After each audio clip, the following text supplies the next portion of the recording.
كنقول بانه الحكم اللي كان قريب جمال بالبصري لم يتردد ولو ثانيه اكيد في الاعلان على ضربه جزاء. لاحظوا الدونجي كان داخل المعترك، كان هناك عرقله، نتابع دائما بالعرض البطيء. لاحظوا دونجي مبينغي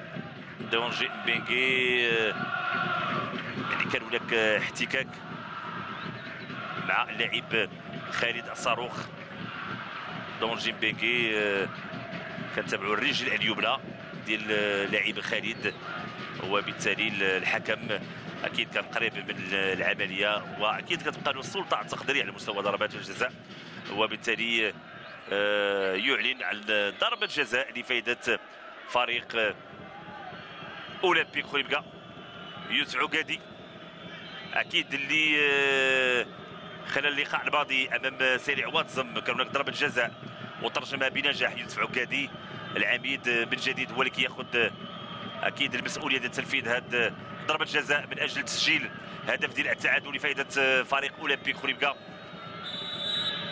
تابعوا يوسف عقادي، تعطات الانطلاقه هذه اكيد هذه كيسداد وكيسجل. اذا هدف التعادل لفائده فريق اولمبيك خريبكا. اذا يوسف عقادي تمكن من التسجيل في حدود الدقيقه 30. اذا كنقول بانه 20 دقيقه كانت كافيه للاعب يوسف عقادي تسجيل الهدف.